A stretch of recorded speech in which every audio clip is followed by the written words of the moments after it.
Hey guys, tonight we begin with one of the most confusing fashion choices in military history. So before you get comfortable, take a moment to like the video and subscribe, but only if you genuinely enjoy what I do here. And let me know in the comments where you're tuning in from and what time it is for you.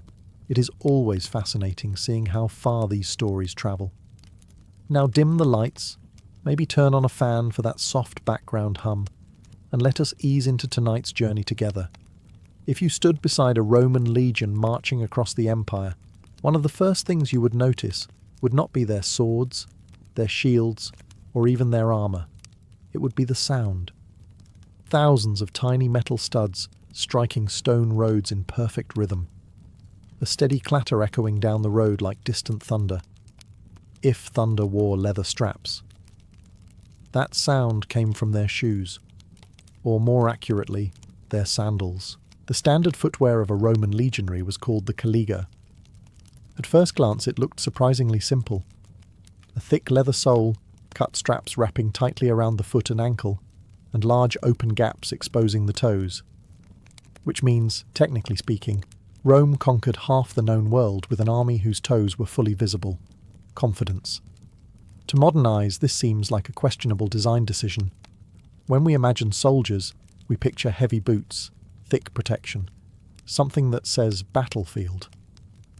The Romans looked at that idea and said, yes, but what if we just walk everywhere instead? Because that was the real job of a Roman soldier. Walking. A lot of walking. A Roman legionary could march around 20 miles in a single day while carrying armour, shield, weapons, food, tools, and sometimes stakes for building a fortified camp every night. Historians estimate that the total load could reach 60 pounds or more. So imagine hiking all day with a heavy backpack, armour on your body, and a commander shouting at you to keep formation. Now imagine doing that in July. Across a stone road that has been baking in the Mediterranean sun. Closed boots trap heat and sweat. Sweat softens the skin. Friction builds. Blisters appear. And blisters are a military disaster. An army can survive bad weather. It can survive hunger. But if half the soldiers suddenly cannot walk because their feet look like boiled tomatoes, the campaign is over. The caliga solved this problem. The open design allowed air to circulate around the foot, keeping it cooler and drier during long marches. The leather straps kept the sandal secure while still allowing flexibility. And underneath, thick soles reinforced with iron studs protected the foot from rough terrain. So Roman soldiers were not wearing sandals because Rome lacked better ideas. They were wearing them because someone in the Roman army understood a very important truth about warfare. Before you win battles, you have to get there, preferably without blisters. At first glance, the Roman caliga looks almost disappointingly simple. Leather straps, open toes, a sole that appears only slightly thicker than what you might wear on a casual walk to the market. But the real secret of the Roman military sandal was not on top. It was underneath. The sole of the caliga was reinforced with iron hobnails. Dozens of small metal studs hammered through layers of thick leather. These studs served several purposes, and together they turned what looked like a humble sandal into surprisingly effective military footwear. First, durability. Leather alone wears down quickly when you march day after day across rough ground. Roman soldiers could spend months on campaign, walking across gravel roads, rocky hillsides, forests, and muddy fields. Without reinforcement, the soles of their shoes would have disintegrated long before the army reached its destination. The hobnails acted like tiny pieces of armour for the sole.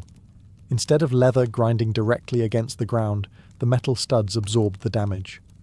When they wore down, they could simply be replaced. It was a remarkably practical solution.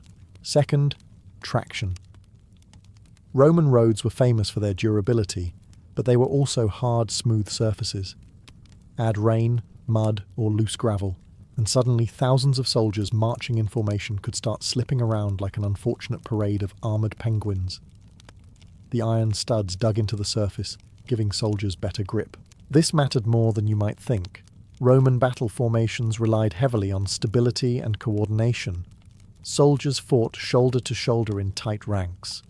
Losing your footing at the wrong moment could disrupt an entire line, and Roman commanders were not fond of disrupted lines.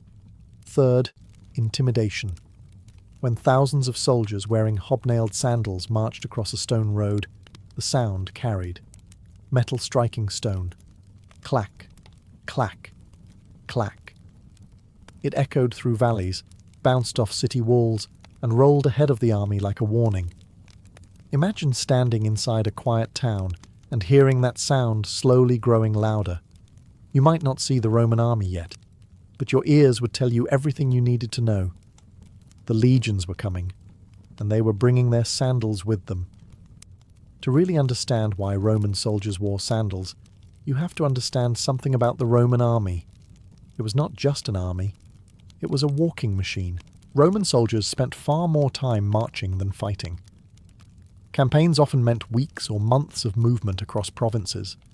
The battlefield itself might last a few hours, but getting there could take hundreds of miles. And the Romans built their empire around that reality. One of Rome's greatest achievements was its vast network of roads. Tens of thousands of miles of carefully engineered routes stretched across Europe, North Africa, and the Middle East. Many were paved with stone and layered with gravel, designed to last for centuries. Which they did. Some Roman roads are still visible today. These roads allowed Roman legions to move faster than almost any enemy. Armies could be deployed quickly to rebellious provinces, frontier regions, or threatened cities. Reinforcements could arrive before opponents even realized Rome was responding. Speed was power. But marching on stone roads all day presents a problem for footwear. Hard surfaces punish your feet. Heavy boots might seem like the logical choice, but boots trap heat and moisture, especially during long marches. Sweat builds up. Skin softens, friction increases. And then come the blisters. Blisters may sound like a minor inconvenience, but for an army, they are a disaster. A soldier who cannot march is a soldier who cannot stay with his unit. If enough soldiers fall behind, the entire army slows down. Rome did not tolerate slow armies. The caliga was perfectly suited for long-distance marching. The open design allowed heat to escape and air to circulate around the foot. Sweat dried more easily, reducing the chance of painful blisters. Meanwhile, the thick leather sole and iron studs protected the foot from the harsh surface of Roman roads. It was not glamorous footwear, but it worked, and the Romans cared far more about efficiency than elegance. Their empire was not built by soldiers standing still and looking impressive. It was built by soldiers who could march farther, faster, and longer than anyone else. And those soldiers did it in sandals. If you asked a Roman soldier what his main job was, the answer probably would not be fighting. It would be marching. Roman soldiers were essentially professional walkers who occasionally paused to conquer things.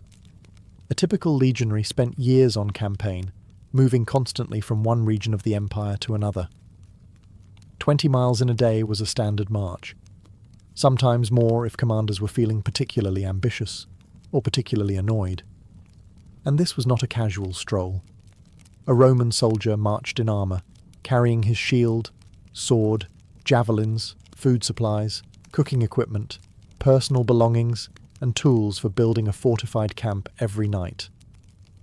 Because yes, after walking 20 miles, the Roman army would stop and immediately start building a small fortress. Every evening. No excuses. Historians estimate the average marching load could reach around 60 pounds, sometimes even more. Soldiers jokingly called themselves Marius's mules, after the Roman general Gaius Marius, who reorganized the army and expected his troops to carry most of their own equipment. So imagine walking all day with the weight of a large suitcase strapped to your back. Now imagine doing it while wearing armour. Now imagine doing it while your commander insists everyone stays in formation.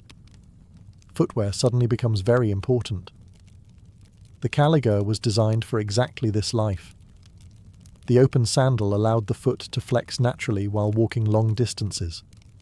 Leather straps held the sandal firmly in place without restricting movement, and the hobnailed sole provided grip on dirt paths, rocky terrain, and Roman roads. But the real advantage was breathability. Feet get hot during long marches. Hot feet sweat. Sweaty feet blister. And blisters can stop an army faster than enemy arrows. The caliga allowed air to circulate, helping keep soldiers' feet cooler and drier, which meant fewer injuries, which meant fewer soldiers falling behind, which meant the legion kept moving. And movement was everything. Rome did not conquer its empire because its soldiers had the best swords or the flashiest armour. Rome conquered its empire because its soldiers could march farther and faster than almost anyone else. And they did it wearing sandals, which still sounds ridiculous, until you realise how well it worked.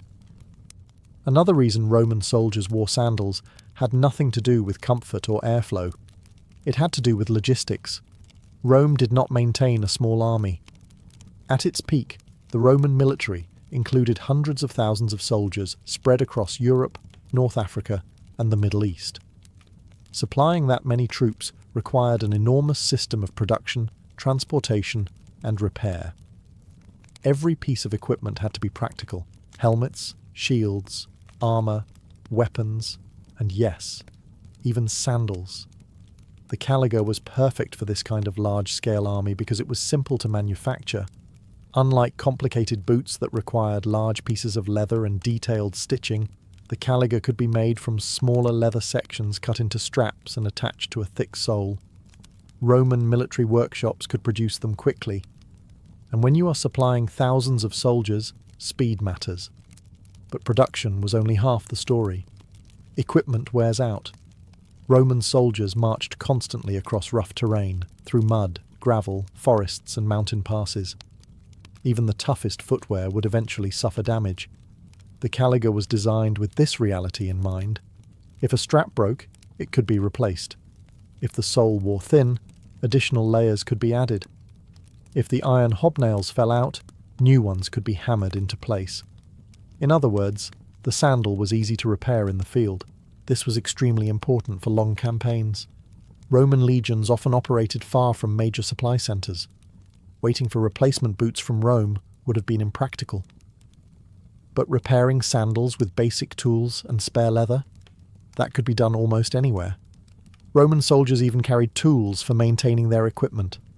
Military camps included areas where armour, weapons, and footwear could be repaired. The Roman army understood something many ancient armies did not. Small maintenance problems eventually become big problems. A broken strap today becomes an injured soldier tomorrow, and an injured soldier slows the entire unit. The caliga prevented many of those issues. It was durable, flexible, easy to fix, and relatively cheap to replace, which might sound unglamorous. But Roman military success was built on exactly that kind of practical thinking. Rome did not win because its equipment looked impressive. Rome won because its equipment worked. Now, if you saw a Roman sandal lying on the ground today, you might assume it belonged at the beach rather than the battlefield. Leather straps, open toes, a design that looks like it belongs on a summer vacation somewhere in the Mediterranean. But the Roman caliga was much tougher than it appeared. The sole alone could consist of several thick layers of leather stacked together and tightly stitched. When combined with the iron hobnails hammered through the bottom, the result was a shoe that could survive hundreds of miles of marching. And Roman soldiers did not walk on nice soft paths. They marched across stone roads, rocky hillsides, muddy fields, forest trails, and occasionally terrain that could only be described as somewhere a sensible person would avoid. Yet archaeological discoveries show that many caligae held up remarkably well. Several examples have been found in Roman forts, particularly in places like Vindolanda in northern Britain. These shoes were preserved in wet soil conditions and provide an incredible glimpse into Roman military life. Some of the sandals show heavy wear on the soles, with hobnails worn smooth from miles of marching. But the structure of the shoe remained intact. In other words, they worked. The hobnails were especially important. These small iron studs served as both reinforcement and protection. Instead of the leather grinding directly against the ground, the metal nails absorbed much of the punishment. Over time, the studs would flatten or fall out, but that was fine. Roman soldiers could simply hammer in new ones. Think of it like replacing the tyres on a modern vehicle. The rest of the structure remained usable. Another benefit was flexibility. Unlike stiff boots, the caliga allowed the foot to move naturally while walking. The straps held the sandal securely in place while still allowing the foot to flex with each step. This reduced fatigue over long distances, and fatigue was the enemy of every marching army. It is easy to underestimate Roman sandals because they look simple, but simplicity was exactly the point. They were designed for durability, adaptability, and constant use. They were not elegant, they were not fashionable, but they were extremely good at one very specific job: helping Roman soldiers walk across an empire that stretched thousands of miles. One of the most remarkable things about the Roman army was where it fought. Roman soldiers marched across the burning deserts of North Africa, the humid valleys of the Middle East, the rocky mountains of the Balkans, and the cold forests of northern Europe. Few ancient armies operated across such a wide range of climates, and yet, through much of the empire's history, they continued wearing the same basic footwear: sandals. At first, this sounds like a terrible idea. Sandals work well in warm Mediterranean weather, but what happens when a Roman soldier finds himself stationed in a rainy province like Britain or along the cold frontiers of Germany? The answer is simple: the Romans adapted. In warmer regions, the open design of the caliga was ideal. Air circulated freely around the foot, preventing overheating during long marches under the sun. Sweat could evaporate instead of soaking into heavy leather boots. But in colder climates, soldiers simply added layers. Roman soldiers are known to have worn wool socks inside their sandals when temperatures dropped. Archaeological finds from northern forts have even revealed fragments of socks and other cold weather clothing. Yes, Roman soldiers sometimes marched across cold provinces wearing socks and sandals, which may not sound fashionable today, but Roman soldiers were not trying to impress anyone at a dinner party. They were trying to survive long campaigns. There were also cases where soldiers modified their footwear depending on conditions. Additional leather pieces could be added for protection, and some soldiers may have worn more enclosed shoes during extreme winter conditions. Still, the caliga remained the standard for much of the Roman army's history. Why? Because most campaigns happened during warmer seasons, when armies could move more easily. Winter warfare was rare in the ancient world, and Roman armies often paused major operations during the coldest months. When the weather improved, the legions marched again, and they marched in sandals. This flexibility reveals something important about Roman military culture. They were practical. If a solution worked most of the time, they used it. If conditions changed, they adapted. And sometimes that adaptation meant something that modern fashion experts might find shocking: an empire built by soldiers wearing socks with sandals. History is full of surprises. Long before Roman soldiers appeared on the horizon, people often heard them coming, not because of shouting. Roman armies were disciplined and usually marched in silence. It was their sandals that gave them away. Every caliga had iron hobnails hammered into the sole. When a single soldier walked across stone, the sound was sharp but small. But when thousands of soldiers marched together on a Roman road, the noise multiplied. Metal striking stone. Clack, clack, clack. Over and over again, in steady rhythm. Roman legions were trained to march in formation, maintaining consistent spacing and pace. The result was an almost mechanical sound, a synchronized pattern of iron studs hitting pavement. Imagine standing near a Roman road in the countryside. At first you hear nothing but wind and distant birds. Then, faintly, you hear it. A metallic tapping in the distance. Slow at first, then louder still. Clack, clack, clack. Thousands of hobnails striking stone as the legion advances. By the time the soldiers themselves came into view, shields gleaming, red banners waving, the sound had already announced their arrival, and that sound carried far. Stone roads acted like natural amplifiers. Valleys and hills could echo the rhythm for miles. Entire towns sometimes knew a Roman army was approaching long before anyone actually saw it. For friendly cities, that sound might bring relief. Roman soldiers meant order, protection, and stability. For rebellious provinces or enemies, however, it meant something very different. It meant trouble. Because a Roman legion was not just a group of soldiers. It was a highly organized military machine capable of building forts overnight, constructing siege equipment, and fighting with relentless discipline. And the sound of thousands of hobnailed sandals marching together was the opening note of that machine. It was the sound of an empire arriving, which is strange when you think about it.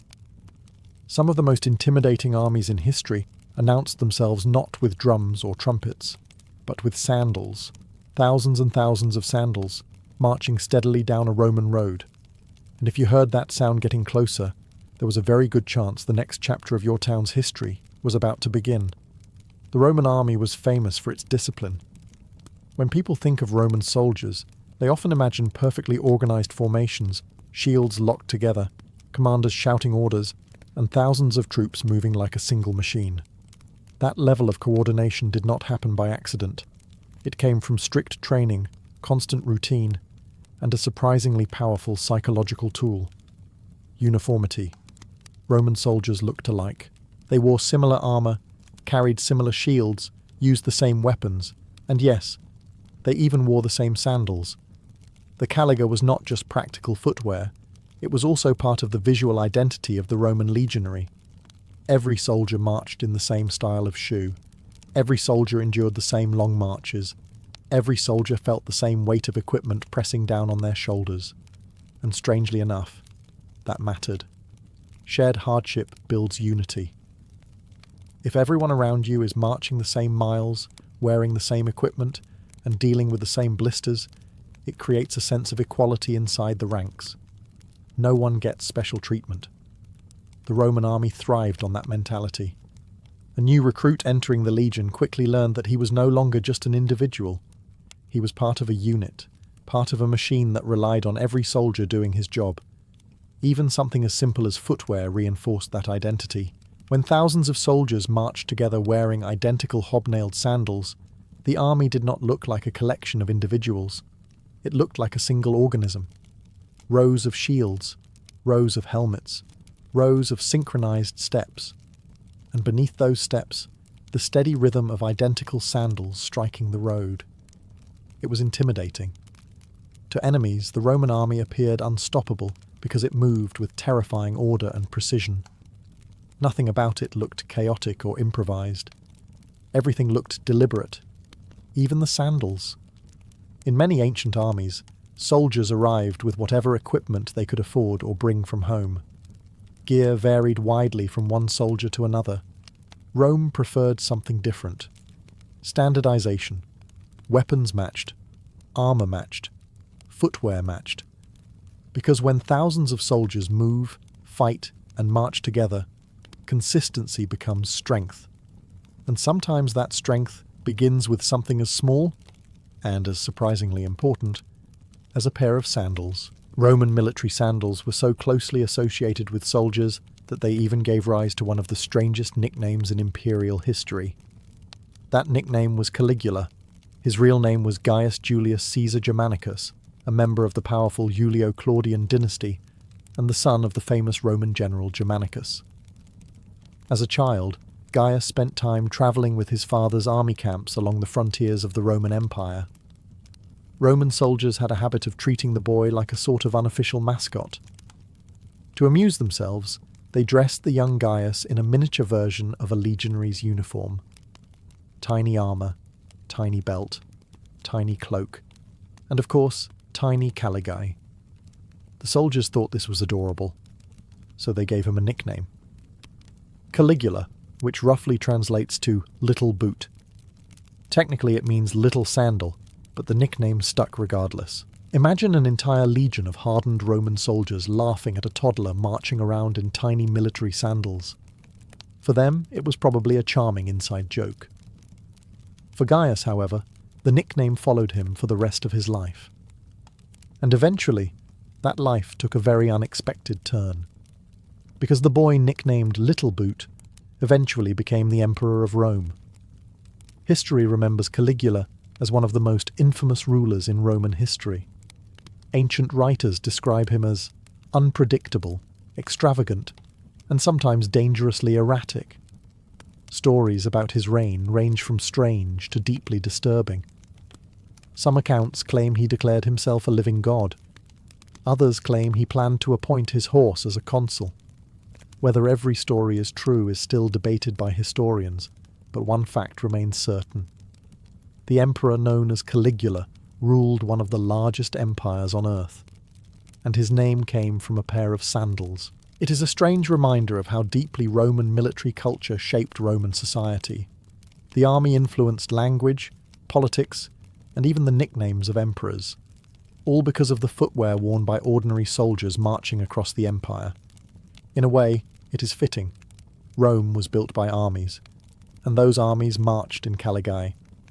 For most of the Roman Empire, sandals worked perfectly. The Mediterranean climate was warm. Campaign seasons usually happened in spring and summer. Long marches across sun-baked roads were far more common than battles fought in snow. But Rome did not stay comfortably inside the Mediterranean forever. Eventually, the legions pushed north, into places like Germania and Britannia. And that is where things became uncomfortable. Northern Europe was colder, wetter, and far less predictable than Italy or Spain. Winters were harsh, rains were constant, and the ground often turned into deep mud. Marching through that environment in open sandals was not exactly luxurious. Roman soldiers quickly discovered that northern campaigns required adjustments. Archaeological evidence from Roman forts in Britain, particularly the famous site of Vindolanda, shows that soldiers began experimenting with different types of footwear. Some sandals were modified with extra leather for protection. Others appear to have been more enclosed shoes, designed to protect the foot from cold and wet conditions. And then there were the socks. Yes, Roman soldiers in Britain sometimes wore wool socks inside their sandals. Fragments of wool socks have been discovered in archaeological layers at Roman forts, along with letters written by soldiers requesting warmer clothing from home. One famous letter from Vindolanda even mentions the need for extra socks and sandals. So picture the scene: a Roman soldier standing on the misty frontier of northern Britain, rain falling, wind blowing across a muddy field, and on his feet, wool socks and sandals. Fashion historians might have opinions about that combination, but Roman soldiers were not concerned with fashion. They were concerned with warmth and survival. Over time, the Roman army gradually introduced more enclosed footwear for colder regions. But the caliga remained common for centuries because most of Rome's campaigns still took place in warmer climates. So while sandals might seem like an odd choice for war, they were actually a very practical solution for most of the empire's conditions. Except perhaps when stationed on a rainy hill in northern Britain. In that situation, the Roman soldier probably looked down at his sandals and thought exactly what you might be thinking. This empire is very large, and it is getting colder the farther we walk. If you were a Roman soldier, your feet were not just a body part. They were military equipment, and like all military equipment, they required maintenance. The Roman army understood something that many ancient armies ignored. Healthy feet keep an army moving. A soldier with injured feet could not march, could not keep formation, and quickly became a burden on the unit. In a system built around mobility, that was unacceptable. So Roman soldiers were expected to take care of their feet with surprising seriousness. Daily routines in Roman camps often included cleaning and inspecting equipment. That meant armor, weapons, and footwear. Soldiers regularly checked their caligae for loose straps, worn leather, or missing hobnails. If something broke, it had to be fixed quickly. Roman military camps often included areas where soldiers could repair their gear. Leather could be replaced, straps tightened, and new hobnails hammered into the soles of sandals. The army even had craftsmen and armourers who specialised in maintaining equipment. But footwear maintenance was often the soldier's own responsibility, because no one understood the condition of your feet better than you did. Blisters were one of the greatest enemies of long campaigns.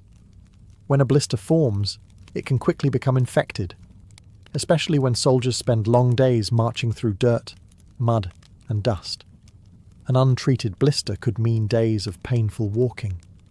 Several untreated blisters could mean a soldier falling behind, and falling behind could be dangerous. Roman discipline was strict. Soldiers were expected to keep up with the march. If someone lagged too far behind the unit, they risked punishment or worse. So prevention mattered. The caliga helped reduce many foot problems by allowing air to circulate around the foot. Less moisture meant less friction. Less friction meant fewer blisters. Roman soldiers also adjusted their sandals carefully. The straps had to be tight enough to hold the sandals securely, but loose enough to avoid cutting into the skin. Too tight and circulation suffers. Too loose and the sandal rubs. Like many aspects of Roman military life, footwear required balance. But when everything worked properly, the result was impressive. A Roman legion could march hundreds of miles in a campaign season, and they did it one step at a time, usually in sandals. The Roman army did not succeed simply because its soldiers were brave or well-trained. It succeeded because it was organized. Behind every marching legion was an enormous system of supply, production, and logistics that kept the army functioning year after year. Weapons, armor, shields, tools, clothing, and footwear all had to be produced in massive quantities. And not just produced once. They had to be replaced constantly. Roman soldiers marched across rough terrain, fought battles, built camps, dug trenches, constructed roads, and repaired forts. Equipment wore down quickly under those conditions. Sandals were no exception. A pair of caligae might survive hundreds of miles of marching, but eventually leather straps stretched, soles thinned, and hobnails loosened. When that happened, the Roman supply system stepped in. Across the empire, military workshops produced equipment for the legions. These workshops were often located near major forts or strategic supply centres. Craftsmen worked with leather, metal, wood, and cloth to produce standardized equipment for soldiers. Standardization was the key. Because Roman soldiers wore similar footwear, the army could manufacture large numbers of caligae using consistent patterns. Leather could be cut efficiently, straps assembled quickly, and soles reinforced with iron studs. Replacement sandals could then be distributed to soldiers across different provinces. But the Roman system did not rely entirely on central supply. Legions were often expected to maintain a level of self-sufficiency. Soldiers and camp craftsmen repaired equipment whenever possible, rather than immediately requesting replacements from distant workshops. This approach kept the army mobile. If every damaged sandal required a shipment from Rome, the entire system would collapse. Instead, soldiers fixed problems locally and continued marching. This balance between centralized production and local repair made Roman logistics incredibly resilient. And that resilience helped Rome maintain armies across 3 continents for centuries. When historians talk about Roman military power, they often focus on famous battles or brilliant generals. But the truth is simpler. Empires are not built by swords alone. They are built by systems, supply systems, repair systems, production systems. And sometimes, those systems revolve around something as ordinary as keeping thousands of soldiers supplied with working sandals. By this point, it is clear that Roman sandals were practical. They kept feet cooler. They reduced blisters. They were durable and easy to repair. But there was another effect that historians sometimes overlook. Sandals helped shape the psychology of the Roman army. Roman soldiers were trained to think of themselves as part of a disciplined, unstoppable machine. Their strength did not come from individual heroics. It came from unity, order, and the ability to endure long campaigns without breaking. And nothing builds endurance like marching. Day after day, Roman soldiers marched in formation wearing the same equipment, carrying the same loads, and stepping in the same rhythm. The caliga became part of that shared experience. Every soldier felt the road under his feet. Every soldier heard the same sound of hobnails striking stone. Clack, clack, clack. The rhythm of marching created a sense of unity, thousands of individuals moving together as one body. That rhythm also built confidence. A soldier who can march 20 miles in a day, build a fortified camp at night, and wake up ready to march again begins to feel almost unstoppable. And Roman commanders knew this. Many ancient armies moved slowly or irregularly. Supplies were inconsistent, equipment varied, and units often struggled to maintain order during long campaigns. The Roman army was different. It moved like a machine. Uniform equipment played a role in that psychological effect. When every soldier looked similar and marched with the same gear, the legion appeared disciplined and powerful. Even something as simple as sandals contributed to that image. Thousands of soldiers marching in identical footwear created visual and auditory uniformity. The army looked organized, controlled, and relentless. To enemies watching from a distance, this was intimidating. Roman soldiers did not look like a chaotic mass of fighters. They looked like a system, rows of shields, rows of helmets, rows of synchronized steps, and beneath those steps, the steady rhythm of thousands of sandals striking the road. It was the sound of discipline, the sound of endurance, and sometimes the sound of an empire arriving. At first glance, the idea of Roman soldiers fighting wars in sandals sounds ridiculous. You picture armored warriors standing on a battlefield, swords drawn, shields raised. And then you notice their toes. It feels wrong. Surely a great empire would equip its soldiers with heavy boots, thick protection, something that looks appropriately intimidating. But Rome rarely cared about appearances. Rome cared about results, and the result of Roman military footwear was simple. It worked. The caliga allowed soldiers to march farther without overheating their feet. It reduced the risk of blisters that could cripple long campaigns. The hobnailed soles provided traction on roads, dirt, and rocky ground. And perhaps most importantly, the design was simple. Simple meant easy to produce. Simple meant easy to repair. Simple meant soldiers could keep moving even when supplies were limited.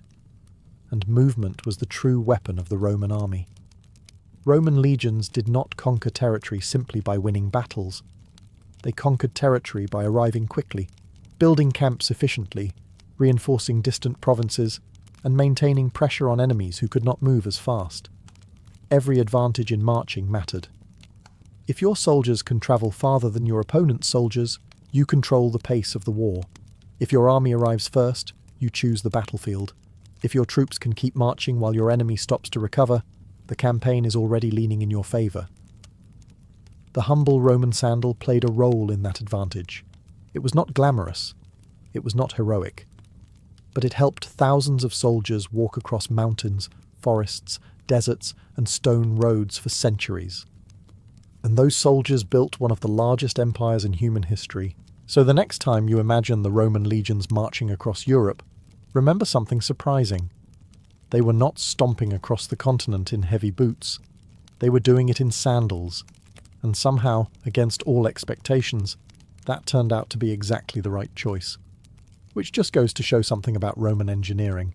Sometimes the smartest solution does not look impressive. Sometimes it just works. In the year 1295, after more than 20 years travelling across Asia, deserts, mountains, and imperial courts, Marco Polo finally returned home to the merchant republic of Venice. One might imagine a triumphant return. A seasoned explorer stepping off a ship, greeted by amazed relatives and curious merchants eager to hear stories from the farthest edges of the known world. Reality was far less dramatic. By the time Marco Polo arrived back in Venice, he looked nothing like the young merchant who had left decades earlier. His clothes were worn from long travel, his manners shaped by years spent among foreign courts, and his stories sounded almost unbelievable. According to later Venetian accounts, even his own relatives reportedly struggled to recognize him at first. The young man who had departed with his father, Niccolo Polo, and his uncle, Maffeo Polo, had vanished into the distant world of Asia. In his place returned a seasoned traveller, claiming to have spent years serving the court of the powerful Mongol emperor Kublai Khan. And that claim alone was enough to make many Venetians raise their eyebrows.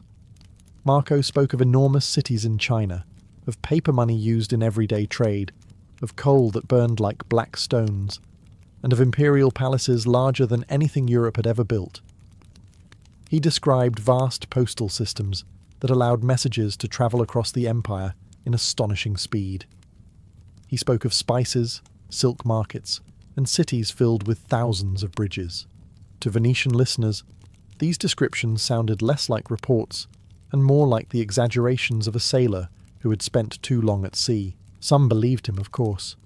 The Polos had returned with considerable wealth, jewels sewn into their clothing and goods that could only have come from distant lands. Wealth, after all, is a persuasive storyteller. But many others remained sceptical. Venice in the late 13th century was a city of merchants, traders, and practical men. They dealt in ships, cargo, and contracts, not in tales of distant emperors ruling lands beyond the edge of familiar maps. And so Marco Polo found himself in a strange position. He had travelled farther than almost any European of his generation. Yet at home, among his own people, he was treated less like a legendary traveller, and more like a man with a very vivid imagination. Venice in the late 13th century was one of the most powerful trading cities in Europe. Ships arrived daily from the eastern Mediterranean, carrying silk, spices, ivory, and stories from distant ports.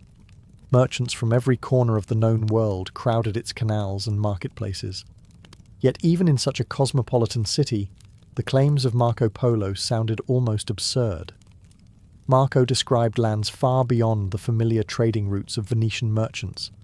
He spoke of immense territories ruled by the Mongols and governed under the authority of Kublai Khan. According to Marco, the emperor's court was not some crude nomadic camp, but a sophisticated imperial centre filled with wealth, order, and ceremony. For many Venetians, this was difficult to accept. Europe at the time knew the Mongols mostly through terrifying reports of invasion and destruction. Stories from Eastern Europe described horsemen who appeared like storms, burning cities and disappearing across the steppe. To imagine these same conquerors presiding over a refined empire filled with administration, postal networks, and enormous cities was almost unimaginable. Marco also described cities so large they made Venice seem modest by comparison. He claimed to have visited urban centres with hundreds of thousands of inhabitants, markets stretching for miles, and canals filled with merchant ships. To Venetian ears, this sounded suspiciously like exaggeration. Some listeners joked that Polo must have mistaken villages for cities, or perhaps added a few extra zeros to make his tales more impressive. Others whispered that he had spent too long among foreigners and had simply become confused. But Marco remained consistent in his stories.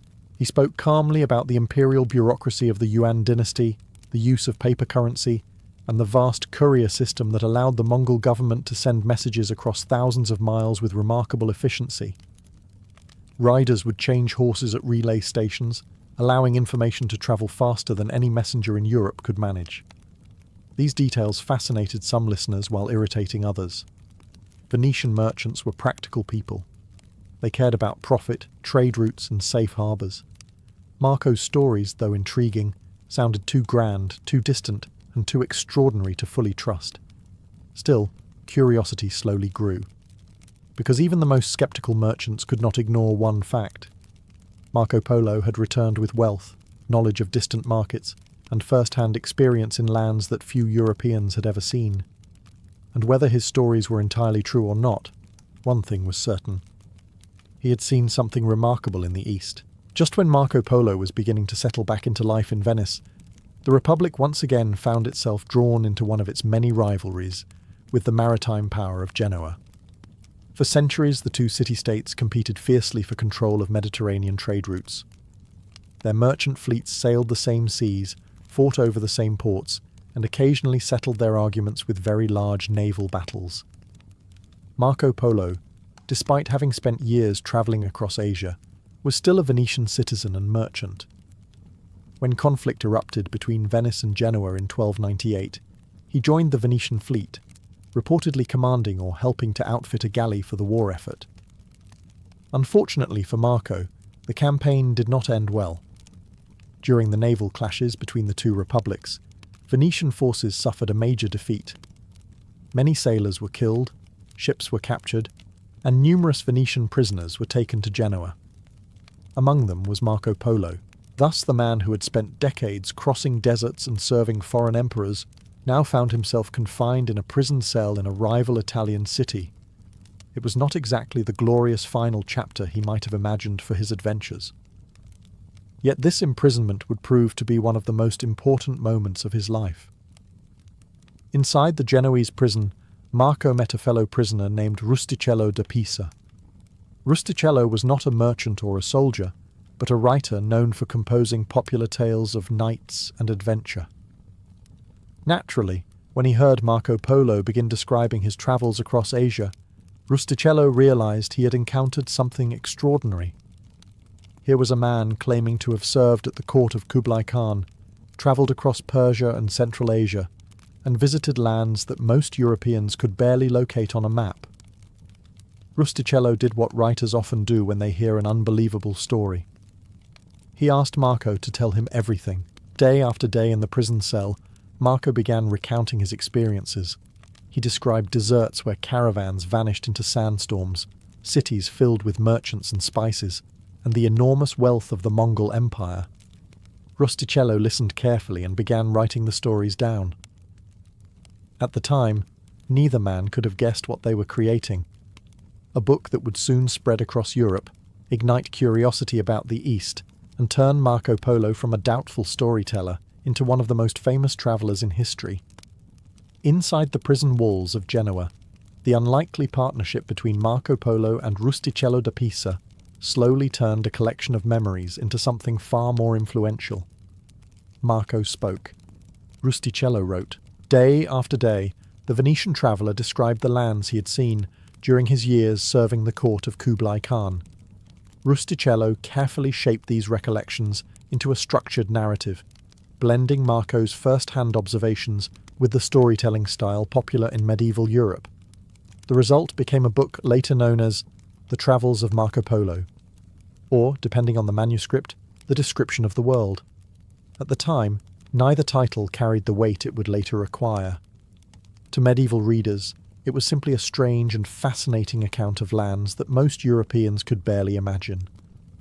The book described enormous cities in China, with bustling markets and paved streets filled with merchants. It explained how paper money circulated across the empire, backed by the authority of the Mongol state. It detailed the sophisticated postal system of relay stations that allowed messages to cross thousands of miles with astonishing speed.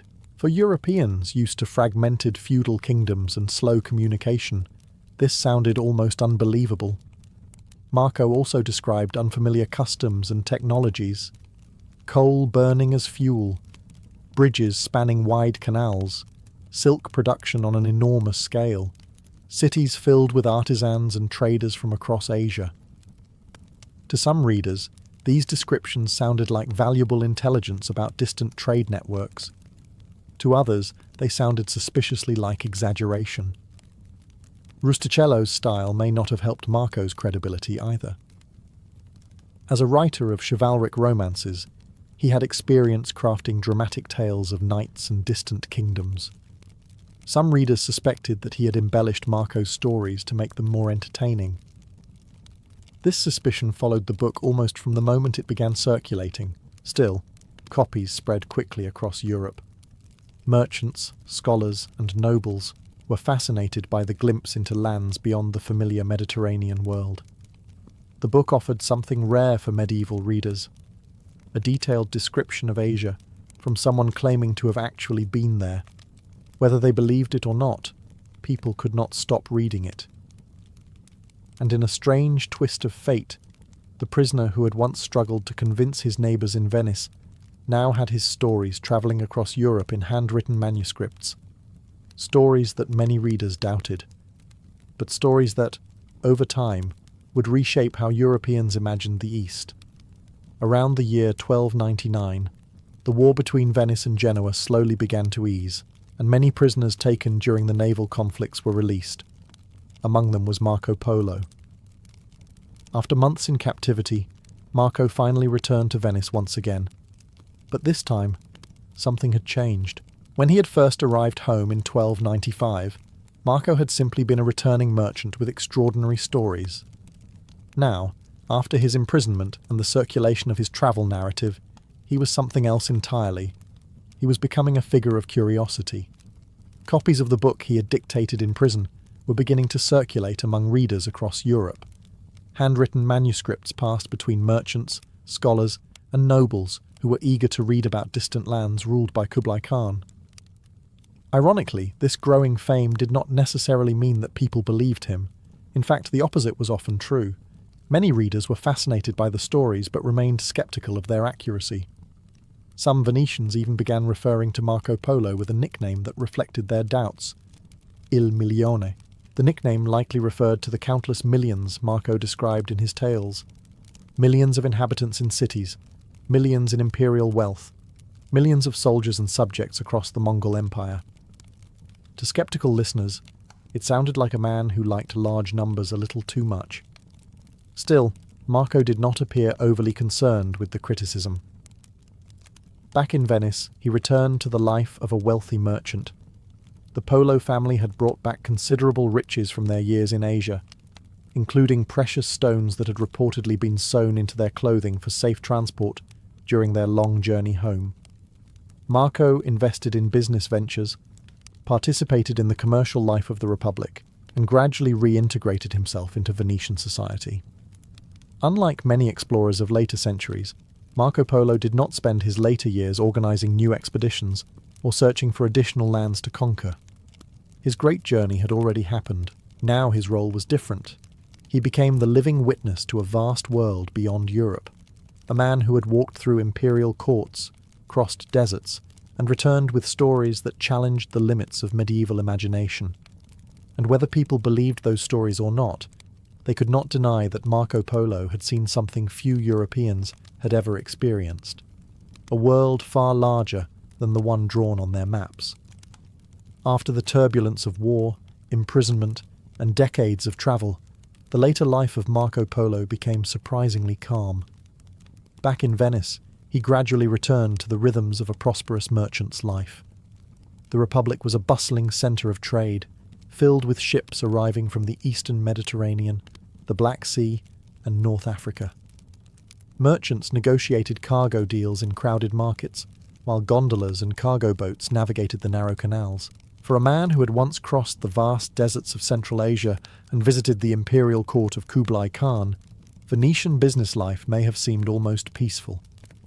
Marco invested in trade and property, using the wealth his family had brought back from Asia. The Polos were already respected merchants before their long journey east, and Marco's return only strengthened their financial standing.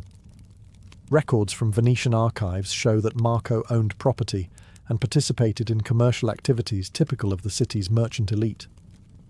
He was no longer simply a traveller telling strange stories. He was a businessman again. Yet the legend surrounding him never completely disappeared. Visitors and acquaintances often asked about his journeys. Some were curious about the great Mongol Empire he had described in his book. Others wanted to hear more about the strange customs of distant lands, the spices and silks of Asian markets, or the enormous cities Marco claimed to have visited. Each conversation added another layer to his reputation. Some listeners believed him, others remained politely skeptical. But Marco did not seem particularly eager to argue with his critics. Unlike modern explorers who actively promoted their discoveries, he lived relatively quietly. His stories had already been written down, and copies of the book continued to spread across Europe. In time, the tales took on a life of their own. Young merchants, travellers, and even scholars read about the wonders described in the manuscript. They learned of cities beyond the deserts, of caravan routes crossing Asia, and of the wealth of the Mongol Empire. For many readers, Marco Polo's book became something more than a simple travel account. It was a window into an enormous world that Europeans barely understood. Meanwhile, the man who had opened that window continued his life in Venice. A wealthy merchant, a former prisoner, and perhaps the most widely doubted storyteller in the city. Even as Marco Polo settled into a comfortable life in Venice, the debate about his travels never truly disappeared. In fact, it only grew stronger. As handwritten copies of his book continued to circulate across Europe, readers encountered descriptions that seemed almost impossible. Marco had written about cities larger than any in Europe, about rivers crowded with ships, about roads filled with imperial couriers, and about a ruler whose empire stretched across much of Asia. To readers unfamiliar with the vast territories ruled by Kublai Khan, these claims sounded wildly exaggerated. Some critics accused Marco of inventing parts of his journey. Others suggested he had simply repeated stories he heard from traders while travelling, presenting them as his own experiences. A few skeptics even argued that he had never travelled as far as China at all. Such doubts were not unusual in medieval Europe. Geography was poorly understood. Maps were often inaccurate, and information about distant lands was limited. When someone claimed to have crossed half the known world and served at the court of a powerful Mongol emperor, skepticism was almost inevitable, yet Marco rarely responded with anger. According to later accounts, he calmly repeated the details of his journeys when asked. He described the administrative systems of the Mongol Empire, the wealth of Asian markets, and the incredible distances he had travelled across deserts and mountains. Sometimes he would provide small details that made his stories feel more convincing. He explained how the Mongol postal system worked, with relay stations placed along imperial roads where messengers could change horses. He described the use of paper currency issued by the government, something Europeans had never seen before. He talked about coal used for heating and cooking, which he called black stones that burn. To modern historians, many of these descriptions match what we now know about the Yuan dynasty. But to Marco's contemporaries, the stories remained difficult to believe. Still, his book continued to spread. Merchants carried copies along trade routes, scholars studied its descriptions of Asia, and readers debated whether the Venetian traveller had truly seen everything he claimed. And through it all, Marco Polo continued living in Venice, a wealthy merchant with a famous book, and a reputation that hovered somewhere between respected traveller and legendary exaggerator. As the years passed, the life of Marco Polo in Venice became less about distant adventures and more about family, property, and the steady responsibilities of a prosperous citizen. Around the year 1300, Marco married a Venetian noblewoman named Donata Badoer. The Badoer family belonged to one of the respected noble lineages of the Republic, and the marriage further integrated Marco into Venice's social and political world. For a man who had once crossed Central Asia and served at the court of Kublai Khan, marriage may have seemed like a very different kind of journey. Together, Marco and Donata had 3 daughters: Fantina Polo, Belela Polo, and Moretta Polo. Like many daughters of Venetian merchant families, they would eventually marry into other respectable households, strengthening social and commercial ties within the Republic. Meanwhile, Marco continued managing his wealth and properties. Venetian records from the early 14th century show that he owned houses and participated in various business transactions. The profits brought back from Asia had helped secure his family's financial future. Yet the legend of his travels never fully faded. Visitors occasionally sought him out, curious to meet the man whose stories described lands far beyond Europe. Some hoped to hear about the riches of Asia. Others wanted confirmation that the extraordinary descriptions in his book were true. Marco, now older and more settled, sometimes repeated the same accounts he had dictated years earlier to Rustichello da Pisa while imprisoned in Genoa. The details rarely changed. He still spoke of the vast cities of China, the markets overflowing with silk and spices, and the enormous power of the Mongol Empire. He still described the wonders he had seen while travelling through Asia. And still, many listeners remained unsure whether to believe him. But Marco no longer seemed concerned about convincing every skeptic. By the early 1400s, he had become something of a living curiosity in Venice, a merchant who had travelled farther than most people could imagine. And as the years quietly passed, the great traveller spent his final decades not on distant roads, but walking the familiar streets of the city where his journey had begun. By the early 1400s, Marco Polo was an old man living quietly in Venice. The canals, markets, and narrow streets of the city had once been the starting point of his great journey. Now they were the final setting of his life.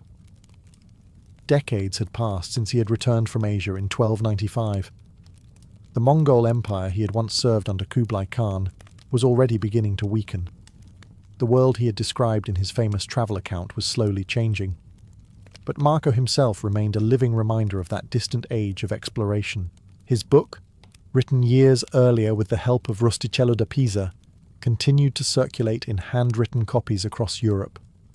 Merchants, scholars, and curious readers studied its descriptions of Asia, debating whether its author had truly witnessed everything he claimed. Some believed him completely, others remained deeply skeptical. According to later tradition, even in his final days, Marco Polo continued to defend the truth of his stories.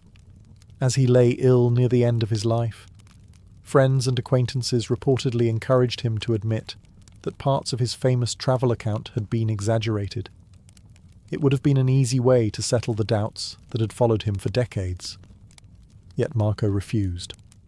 The famous line attributed to him, whether perfectly accurate or slightly embellished by later storytellers, captured his lifelong defense of his experiences. He supposedly replied that he had not even told half of what he had truly seen. It was a fitting statement for a man whose life had always hovered between fact and legend. Marco Polo died in 1324, after living roughly 70 years. His will carefully distributed his property and wealth among his family, including his wife Donata Badoer and their daughters. The great traveller was buried in Venice, the city where his journey had begun. In the end, Marco Polo left behind something more powerful than wealth or property. He left behind a story that would inspire explorers, merchants and dreamers for centuries, including men who would one day set sail across unknown oceans, hoping to find the distant lands he had described. Long before elegant stone arches or carefully engineered roadways, humans faced a stubborn obstacle that shaped the development of entire civilizations. Rivers. A river could nourish crops, support fishing, and create natural trade routes, but it could also divide communities, cutting villages off from farmland, hunting grounds, or neighbouring settlements. Crossing these waterways safely became one of the earliest engineering challenges humans had to solve. At first, the solutions were simple and improvised. In forests and valleys, people noticed that fallen trees occasionally landed across streams, creating natural crossings. A sturdy trunk lying between two banks allowed someone to walk across without stepping into the water. These accidental bridges inspired one of humanity's earliest pieces of infrastructure. Soon, people began placing logs across narrow rivers intentionally. These early log bridges were primitive but effective. Builders would cut down a large tree, drag it toward a stream, and carefully position it so that it spanned from one bank to the other.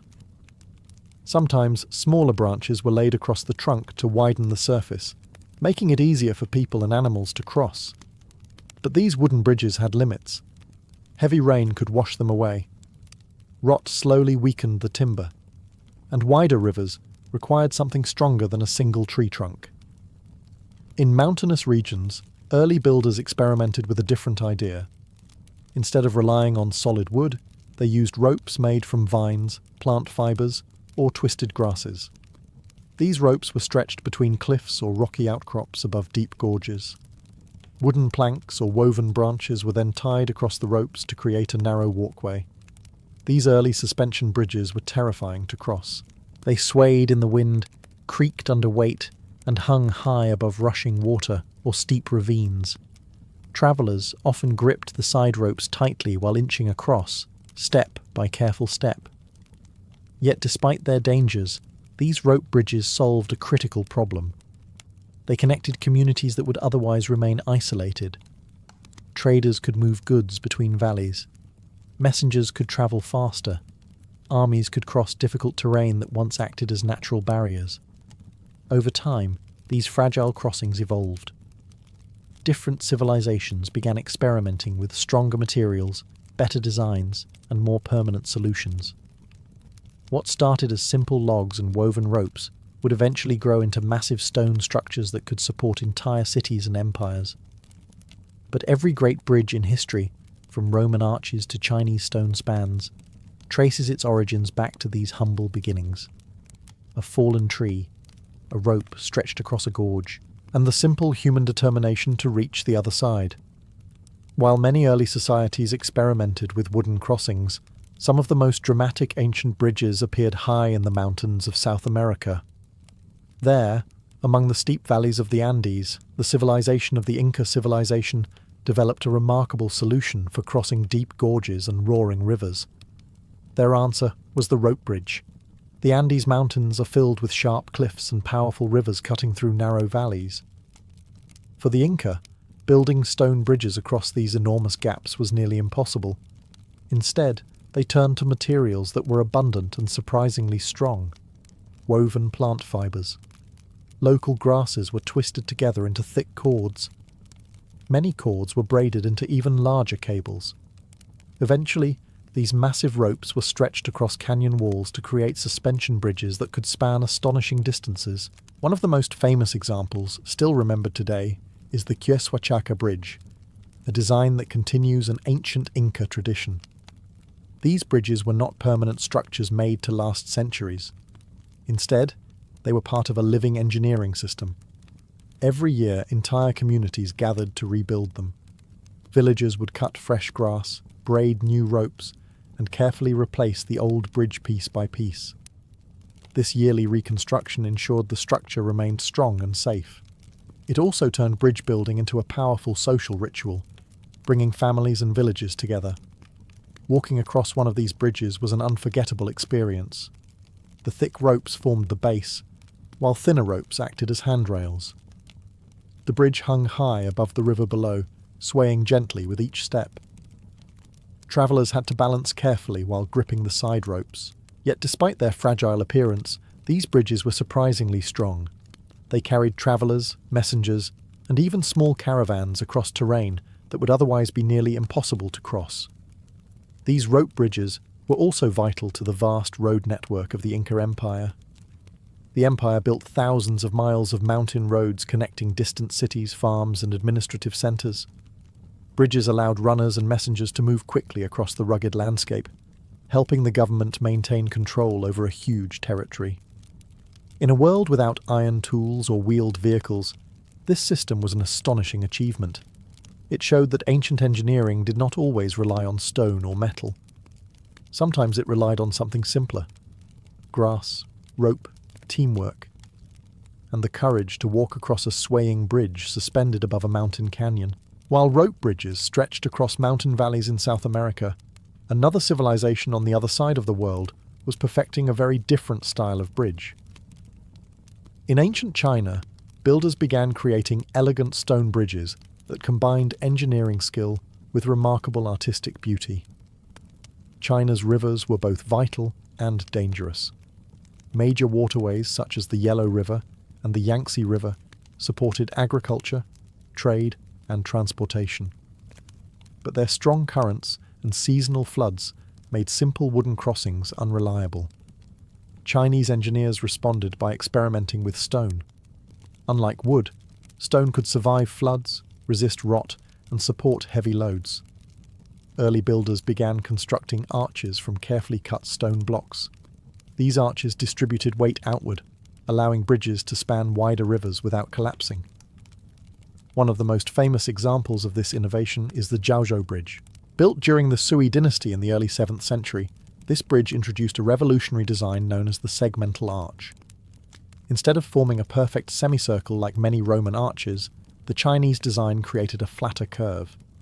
This seemingly small change had major advantages. The flatter arch allowed the bridge to stretch farther across the river while using less material. It also made the bridge easier for carts, horses, and travellers to cross, since the slope was much gentler than older designs.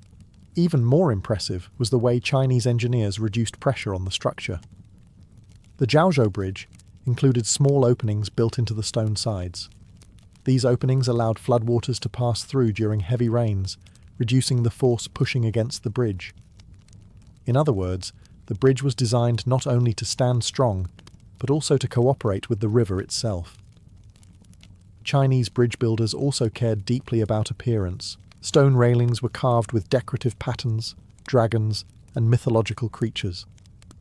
Bridges were not simply tools for transportation. They were also symbols of harmony between human craftsmanship and the natural world.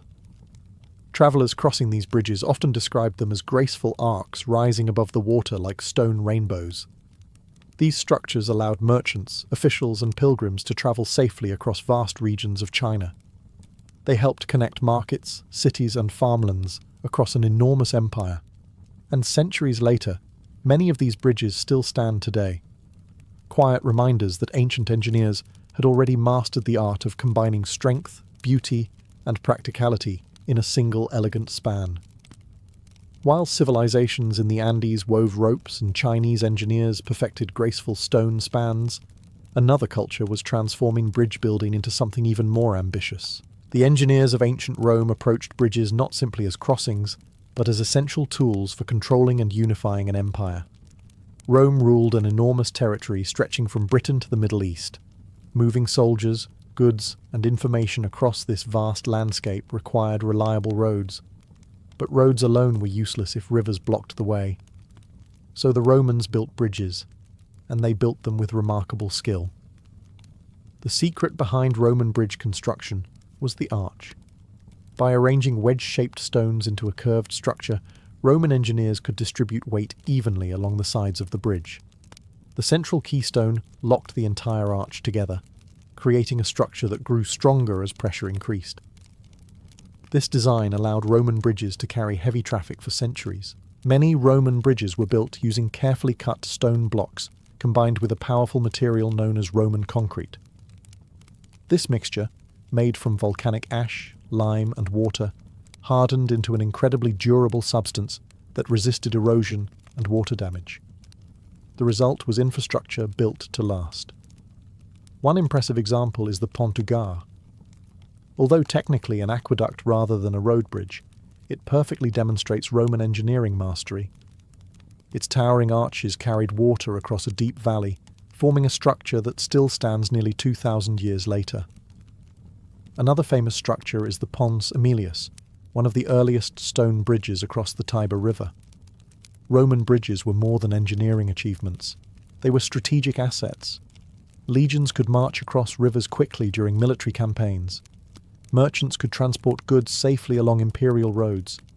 Messages could travel across the empire with greater speed and reliability. In many ways, bridges were the silent infrastructure that held Rome together.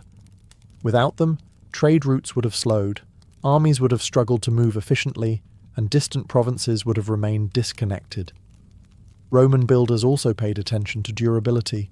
Many bridges included pointed cutwaters, triangular stone projections that split the force of flowing water. These structures protected the pillars from erosion during floods. Thanks to these innovations, numerous Roman bridges remain standing today. 2,000 years later, modern engineers still study Roman techniques, because the Romans understood something fundamental about bridges. A bridge is not just a way to cross a river, it is a way to connect an empire. While Roman engineers were raising stone arches across Europe, another great civilization was developing its own bridge-building traditions farther east. In the lands of ancient Persia, bridges became essential tools for governing vast territories that stretched across mountains, deserts, and river valleys. The Persian empires depended heavily on communication and trade. Royal roads connected distant cities, allowing messengers, merchants, and soldiers to travel across enormous distances. But rivers such as the Tigris River and the Euphrates River often blocked these routes. To solve this problem, Persian engineers built bridges designed for both strength and heavy traffic. Some of the earliest Persian bridges used stone piers combined with wooden roadways. Massive pillars were sunk into the riverbed, supporting timber decks above the water. These structures could be repaired quickly if parts were damaged, making them practical for busy trade routes. But Persian builders soon developed more impressive designs. One remarkable example is the Bandi Kaisar. Built during the Sasanian era in the 3rd century, this structure was both a bridge and a dam. It stretched across the Karun River, controlling water flow while also providing a crossing point for travellers. What made this structure particularly fascinating was the story behind its construction. Historical sources suggest that Roman prisoners of war captured by the Persians were forced to help build the bridge. These engineers likely brought Roman construction techniques with them, blending Roman and Persian knowledge into a unique structure. The result was a bridge unlike any other of its time. Water flowed through arches built into the dam, reducing pressure on the structure while also allowing irrigation systems to function downstream. Farmers relied on this water to support agriculture in nearby regions. In this way, Persian bridges often served more than one purpose. They connected roads, controlled water, supported farming, and demonstrated imperial power. A well-built bridge showed that the state could shape the landscape itself. Travellers moving along Persian trade routes would have encountered these crossings frequently. Caravans carrying silk, spices, and precious metals passed over them as they moved between Asia and the Mediterranean. Bridges allowed these routes to function smoothly, linking distant cultures through commerce. Today, many ancient Persian bridges remain partially standing across the rivers of Iran. They remind us that long before modern engineering, ancient civilizations were already learning how to master rivers and turn them into pathways rather than obstacles. Across the Indian subcontinent, rivers shaped the lives of millions of people. Vast waterways such as the Ganges River and the Yamuna River were lifelines for agriculture, religion, and commerce. But they were also barriers. During the rainy monsoon season, rivers could swell dramatically, turning simple crossings into dangerous challenges. Merchants, pilgrims, and travellers often found their journeys delayed or completely halted by rising water. Ancient builders in India responded with a variety of creative bridge designs. Some of the earliest crossings were made from wood, bamboo, and rope. In forested regions, bamboo poles were tied together to form narrow walkways suspended across streams and smaller rivers. These bridges were light and flexible, allowing them to survive seasonal floods more easily than heavy stone structures. In mountainous regions such as the Himalayas, rope bridges similar to those used in the Andes appeared as well. Thick ropes made from plant fibres were stretched across deep valleys, with wooden planks tied across them to create narrow suspension crossings. Travellers gripping the ropes as they crossed high above rushing water must have felt both relief and fear at the same time. But India also developed more permanent bridge structures. Stone bridges began appearing along important trade routes and near major cities. These bridges often featured multiple arches, allowing water to flow through while supporting the roadway above. Many of these crossings were closely connected to religious travel. Pilgrims journeying to sacred sites needed safe passage across rivers. Temples and rulers sometimes sponsored bridge construction as acts of devotion, ensuring that travellers could reach holy places safely. These bridges therefore carried more than carts and travellers. They carried spiritual journeys. Some Indian bridges were also part of large trade networks, connecting markets across the subcontinent. Merchants transporting spices, textiles, and precious stones relied on reliable crossings to move goods efficiently. Although many early wooden bridges have disappeared over time, archaeological evidence and historical records show that India maintained extensive networks of river crossings throughout ancient history. These structures supported both commerce and culture, helping connect distant regions of the subcontinent. And like many ancient bridges around the world, they served a simple but powerful purpose, helping people reach places that once seemed impossible to cross. As the centuries passed and empires rose and fell, bridge building continued to evolve. During the period historians now call the Islamic Golden Age, engineers across the Middle East, North Africa, and Central Asia expanded upon earlier Roman and Persian techniques. Trade routes stretched across deserts, mountains, and fertile river valleys. Cities thrived along these routes, serving as centres of commerce and scholarship. But once again, rivers stood in the way of smooth travel, and once again, bridges provided the answer. Across the territories of the medieval Islamic world, Builders constructed strong stone and brick bridges that connected markets, cities, and caravan roads. Rivers such as the Tigris River and the Euphrates River carried vital trade routes, and bridges allowed caravans to cross without waiting for ferries or risking dangerous currents. Many Islamic bridges were built using multiple arches, allowing large volumes of water to pass beneath the structure. This design helped prevent damage during floods, which were common in many regions. One famous example is the Malabardi Bridge, constructed in the 12th century during the Artikid period. Its enormous stone arch stretched dramatically across the Batman River, creating one of the largest medieval arches ever built. Travellers crossing this bridge could rest inside small chambers built into the structure itself. These spaces provided shelter from harsh weather and offered protection to merchants moving valuable cargo along the trade routes. Bridges during this period often served multiple purposes. They connected cities, supported commerce, and symbolized the wealth and stability of the rulers who built them. Many were funded by wealthy patrons or regional leaders who wanted to strengthen trade and demonstrate their power. Decoration also played an important role. Stone carvings, inscriptions, and geometric patterns often adorned bridge walls. These designs reflected the artistic traditions of the Islamic world, where architecture frequently combined engineering with intricate visual beauty. For merchants travelling along major routes such as the Silk Road, these bridges were essential.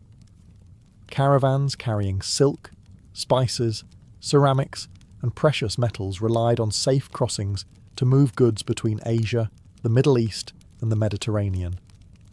Without reliable bridges, these long-distance trade networks would have slowed dramatically. By combining inherited Roman and Persian engineering techniques with their own innovations, Islamic builders created bridges that were both durable and elegant. Structures designed not only to endure rivers, but to connect entire civilizations through trade, travel, and culture.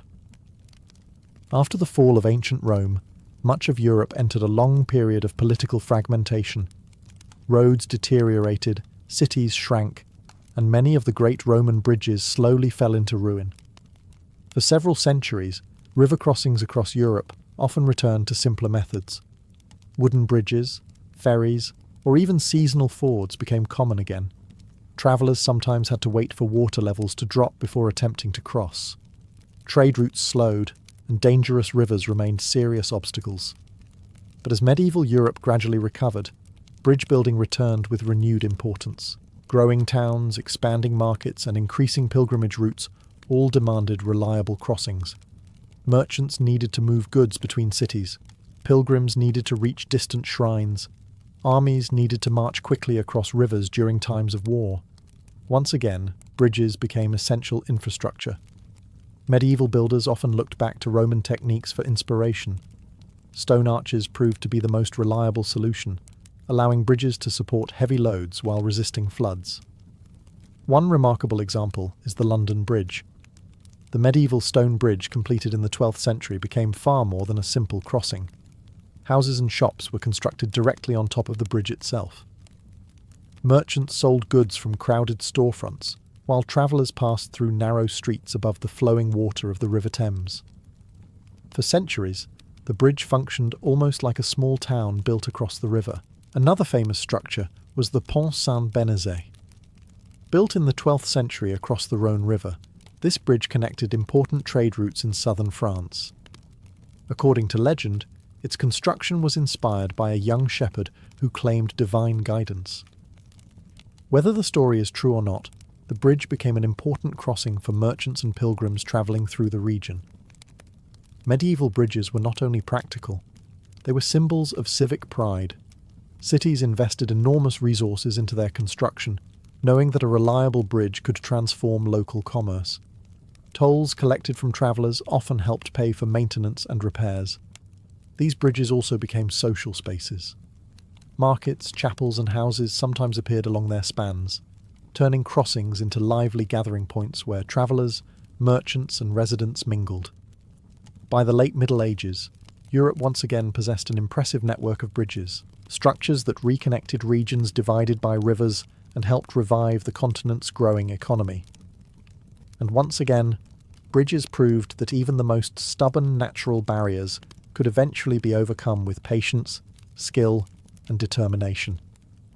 By the end of the medieval period, bridges had become far more than simple structures for crossing rivers. They were symbols of civilization itself, from the rope crossings of the Inca civilization to the elegant stone arches built in China, and from the massive engineering works of ancient Rome to the trade routes maintained across ancient Persia. Bridges had quietly shaped the development of human societies. They connected valleys, cities, and entire regions that might otherwise have remained isolated. Every civilization that expanded beyond a small local community eventually faced the same challenge: rivers. A river could feed crops and sustain cities, but it could also divide territories and slow the movement of people and goods. The ability to cross these natural barriers safely allowed societies to grow larger, more organized, and more connected. Bridges made trade possible. Merchants transporting silk, spices, grain, metals, and textiles depended on reliable routes that could function year-round. A single bridge could turn a dangerous river crossing into a stable trade corridor. Bridges also helped governments maintain control. Empires relied on fast communication and the movement of soldiers across large territories. Without bridges, armies would struggle to reach distant regions quickly. Roads might stretch for hundreds of miles, but rivers could still bring travel to a halt. A well-built bridge solved that problem. These structures also became powerful cultural landmarks. Many bridges were decorated with carvings, statues, or religious symbols. In some places, chapels were built directly on the bridge itself. Travelers often stopped there to pray for safe journeys before continuing across the water. Over time, bridges also inspired imagination. Poets described them as pathways between worlds. Artists painted them as symbols of unity between landscapes and people. Even today, bridges often represent connection and progress. What makes ancient bridges remarkable is not simply their design, it is their endurance. Many of the bridges built centuries or even thousands of years ago still stand today. Stone arches built by Roman engineers remain strong. Ancient Chinese spans continue to carry travelers. In the Andes, communities still rebuild traditional rope bridges each year. These structures remind us that the desire to connect places is deeply human. Long before modern steel or concrete existed, ancient builders already understood something profound. Civilizations grow stronger when the distance between people becomes easier to cross. For centuries, the people of ancient Greece explained the world through myth. Thunder was the voice of Zeus rumbling across the sky. Storms were his anger. Earthquakes were said to come from Poseidon striking the ground with his trident. When winter arrived and crops died, people told stories about Demeter mourning the loss of her daughter. These myths were not merely entertainment. They were the framework through which people understood reality itself. Religion, poetry, and storytelling blended together to form explanations for nearly every natural event. The poems of Homer and Hesiod described a universe shaped by divine personalities, rivalries, and emotions. And for a long time, this system of explanation worked.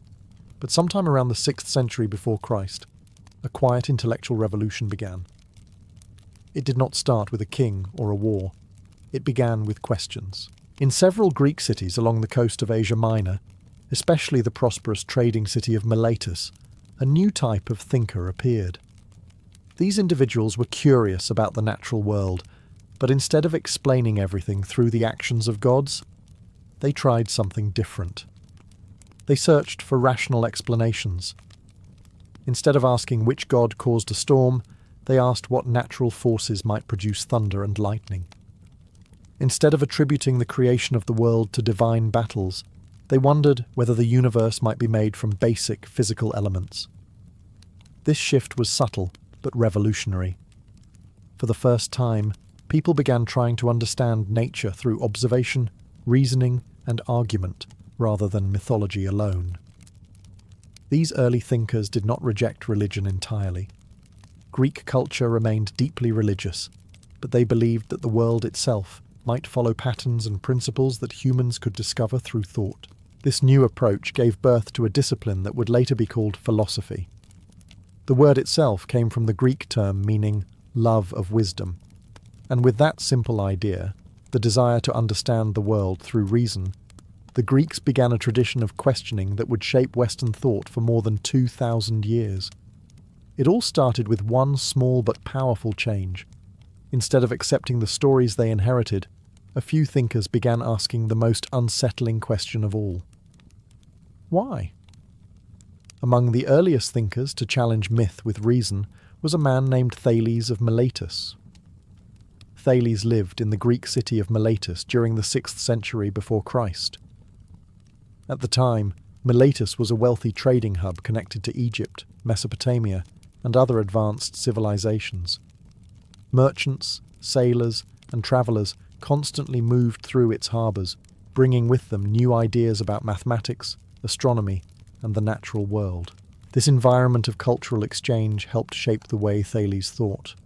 Unlike traditional storytellers, Thales did not try to explain the world through the actions of gods. Instead, he asked a bold question. What is the fundamental substance that everything is made from? His answer was surprising. Thales believed that the basic substance of the universe was water. At first glance, the idea might seem simplistic, but the reasoning behind it revealed a completely new way of thinking. Thales observed that water appeared in many different forms.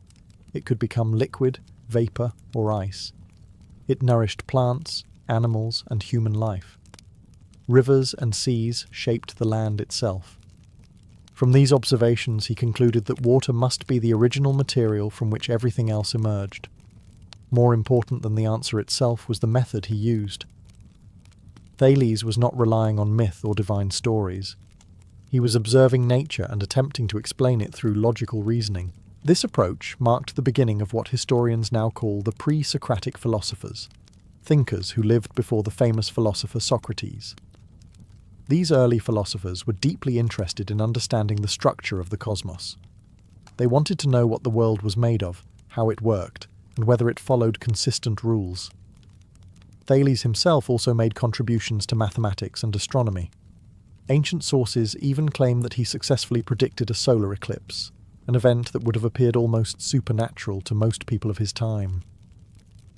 Whether or not the story is completely accurate, it illustrates how Thales represented something new. He believed that the universe could be understood through careful thinking. Instead of explaining events as unpredictable actions of the gods, he suggested that nature followed patterns that human beings could study and understand. With this shift, philosophy truly began, a single thinker standing in a busy port city, asking questions about the nature of reality, and daring to believe that the answers could be found through reason. After the ideas of Thales of Miletus began circulating, other thinkers in Miletus took his question even further. If the universe was not simply the creation of quarrelling gods, then what exactly was it made of? This question fascinated the early Greek philosophers. They believed that beneath the complexity of nature, there must exist a single underlying principle, a basic substance or force that explained everything. The philosopher Anaximander, who likely studied under Thales, disagreed with his teacher's idea that water was the foundation of reality. Instead, Anaximander proposed something much more abstract. He believed that the origin of everything was what he called the apeiron, meaning the boundless, or infinite.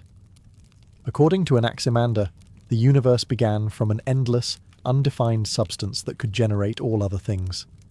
From this boundless source, opposites such as hot and cold, wet and dry, light and darkness emerged. These opposing forces shaped the world through a constant process of balance and change. It was an astonishingly bold idea.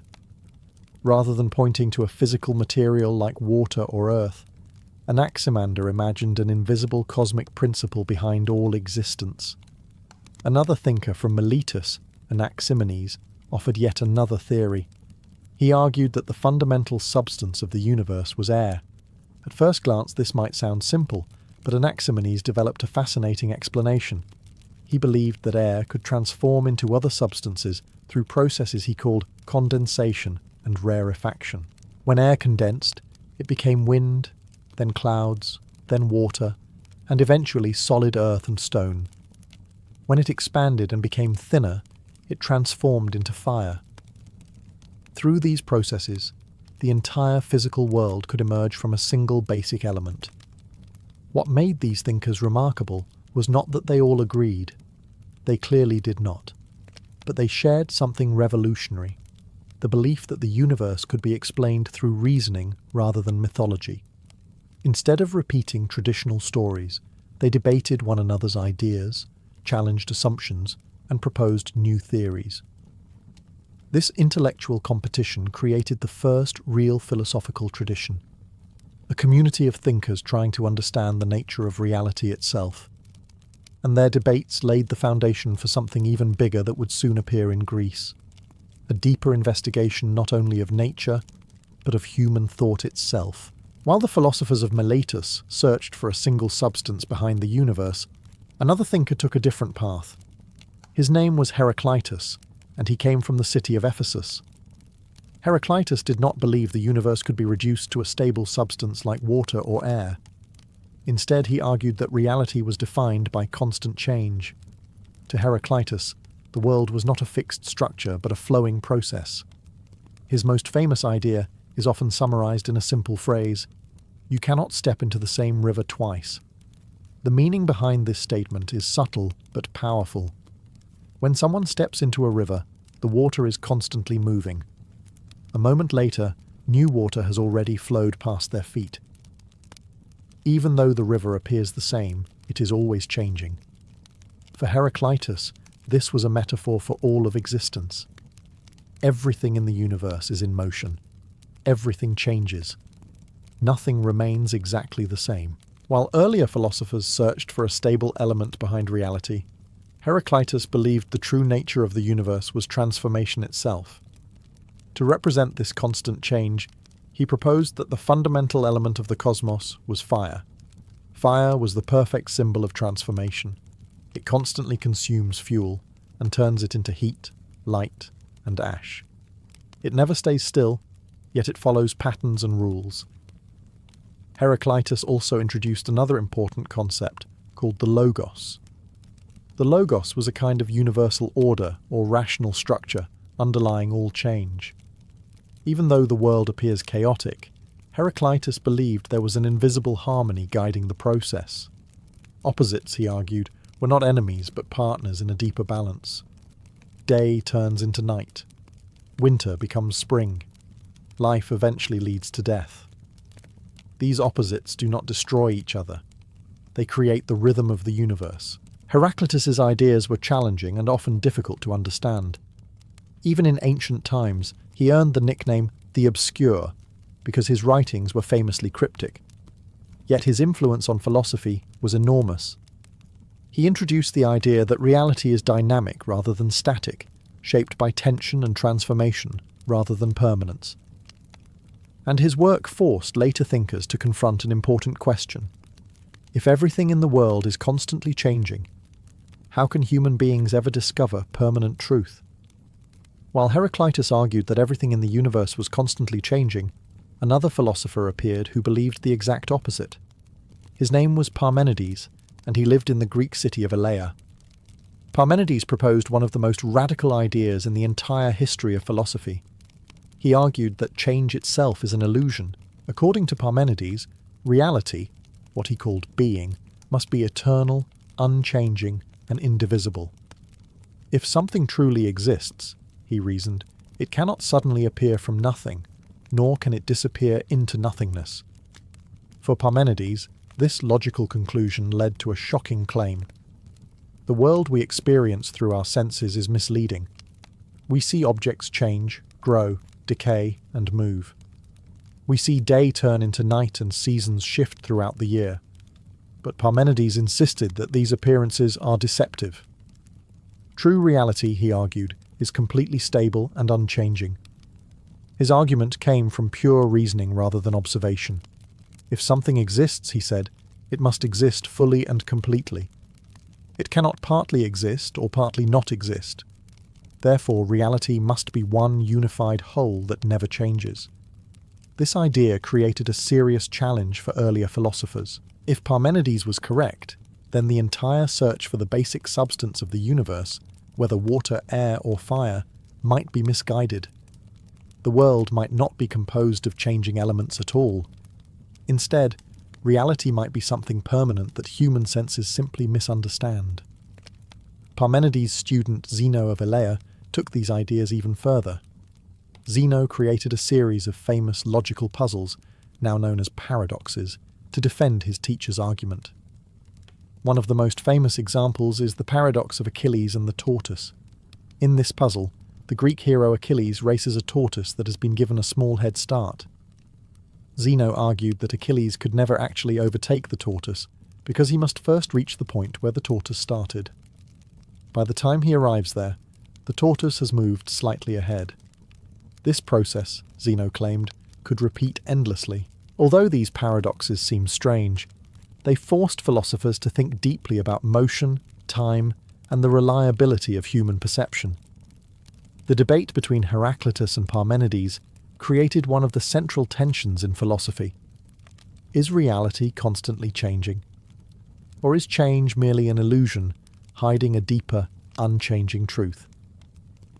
While some Greek philosophers debated whether reality was constant change or eternal stability, another thinker approached the problem from an entirely different direction. His name was Pythagoras. Today he is often remembered for a famous mathematical rule taught in schools around the world, the relationship between the sides of a right triangle.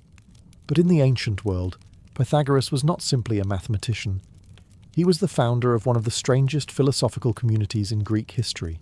Pythagoras eventually settled in the city of Croton, where he created a school that functioned almost like a secret society. His followers lived together, studied together, and followed strict rules about diet, behavior, and learning. Members of the Pythagorean community believed that mathematics revealed the hidden structure of the universe. According to Pythagoras, the true nature of reality was not water, air, or fire. It was number. At first, this idea may sound abstract, but the Pythagoreans had powerful reasons for believing it. They discovered that musical harmony could be explained through simple numerical ratios. When strings of different lengths were plucked, they produced pleasant musical intervals when their lengths formed precise mathematical relationships. Music, it turned out, followed numerical patterns. The same seemed true for geometry and astronomy. The shapes of objects, the movement of celestial bodies, and the structure of space could all be described through mathematical relationships. For the Pythagoreans, this suggested something profound. Numbers were not merely tools humans used to measure reality. Numbers were the foundation of reality itself. They believed the cosmos followed a hidden mathematical order that governed everything from sound to the motion of the heavens. Some Pythagoreans even imagined that planets produced a kind of cosmic music as they moved through space, a harmony of the spheres created by their precise distances and movements. Pythagorean philosophy also included spiritual ideas. Many followers believed in the immortality of the soul and the possibility of reincarnation. According to tradition, Pythagoras himself claimed to remember his past lives. This blend of mathematics, philosophy, and spirituality made the Pythagorean school unique among early Greek thinkers. Their discoveries in mathematics would influence science for centuries, but their deeper idea was even more powerful. They believed the universe was not chaotic or random. It was structured, ordered, and ultimately understandable through reason. And that belief would shape philosophy long after Pythagoras himself was gone. As philosophical thinking spread across Athens during the 5th century before Christ, a new group of intellectuals began to dominate public life. These thinkers were known as the Sophists. Unlike earlier philosophers, such as Thales of Miletus or Pythagoras, the Sophists were less interested in discovering the fundamental substance of the universe. Instead, they focused on something much more practical: human society. Athens at this time was developing one of the earliest forms of democracy. Citizens gathered in assemblies to debate laws, policies, and military decisions. Success in public life depended heavily on the ability to speak persuasively. The Sophists became teachers of this skill. Travelling from city to city, they offered instruction in rhetoric, argument, and persuasion. Wealthy families paid them to educate their sons in the art of public speaking so they could succeed in politics and legal disputes. One of the most famous sophists was Protagoras. Protagoras introduced a bold and controversial idea. He claimed that man is the measure of all things. In other words, truth might depend on human perception rather than some absolute reality. What seems true to one person might appear false to another. From this perspective, philosophical debates were less about discovering universal truths and more about presenting convincing arguments. This approach made the sophists extremely influential in Athenian society. They trained politicians, lawyers, and public speakers who needed to persuade large audiences. But their ideas also attracted criticism. Some philosophers worried that the sophists were more interested in winning arguments than discovering genuine truth. If rhetoric could make any position sound convincing, then people might begin valuing persuasion more than wisdom. This concern became especially important for one man living in Athens, a philosopher who spent his days questioning citizens in the marketplace and challenging their assumptions about knowledge, morality, and truth. His name was Socrates. Socrates admired the sophists' focus on discussion and argument, but he believed philosophy should aim for something deeper, not simply persuasion, but the search for genuine understanding. And with Socrates, Greek philosophy would begin to turn its attention away from the structure of the cosmos and toward the nature of the human mind itself. By the late 5th century before Christ, philosophy in Athens was about to change dramatically. Earlier thinkers had asked questions about nature. They debated whether the universe was made of water, air, fire, numbers, or some mysterious cosmic principle. But a new philosopher believed the most important questions were not about the structure of the universe. They were about human life. That philosopher was Socrates. Unlike many philosophers before him, Socrates left behind no written works. Everything we know about his ideas comes mainly from his students, especially Plato. Socrates spent most of his time walking through the streets and marketplaces of Athens, talking with ordinary citizens. He spoke with craftsmen, politicians, poets, soldiers, and young students, and he asked them questions.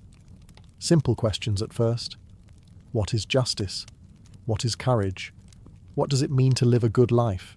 When people answered confidently, Socrates would continue questioning them, carefully examining their definitions and assumptions. Often the conversation revealed contradictions in their thinking. A politician who claimed to understand justice might struggle to explain what justice actually meant. A soldier proud of his bravery might realize he could not clearly define courage. This method of questioning later became known as the Socratic method. The goal was not to embarrass people, though it sometimes had that effect. Socrates believed that recognizing one's own ignorance was the first step toward true wisdom. His famous statement captured this attitude perfectly. He claimed that he was wiser than other people only because he knew that he did not truly know anything. For Socrates, philosophy was not simply a theoretical activity. It was a way of living. He believed that the most important task for any person was to examine their own beliefs and values.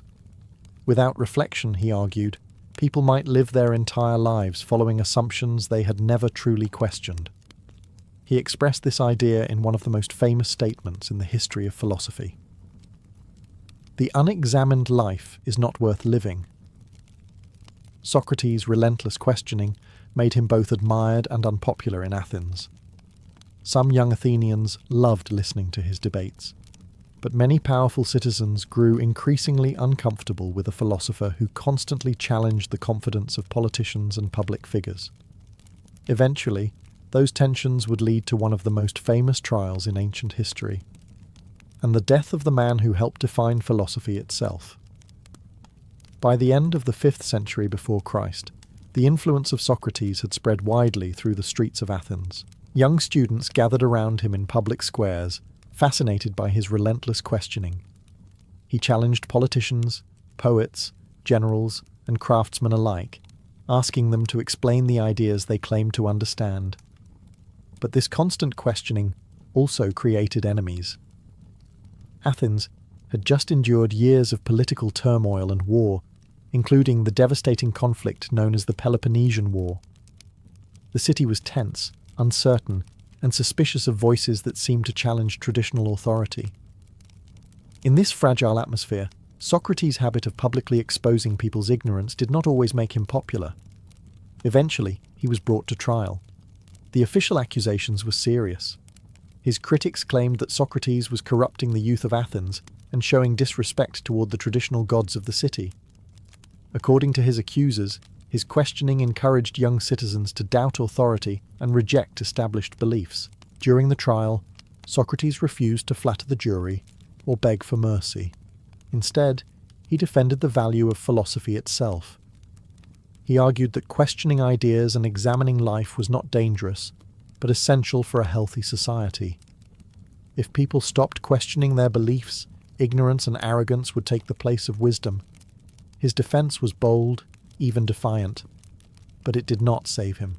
The jury found Socrates guilty, and he was sentenced to death. The method of execution was poison, a cup of hemlock that he was required to drink. According to accounts recorded by his student Plato, Socrates faced his death calmly. Surrounded by friends and students, he continued discussing philosophy until his final moments. He believed that living according to truth and reason was more important than preserving one's life at any cost.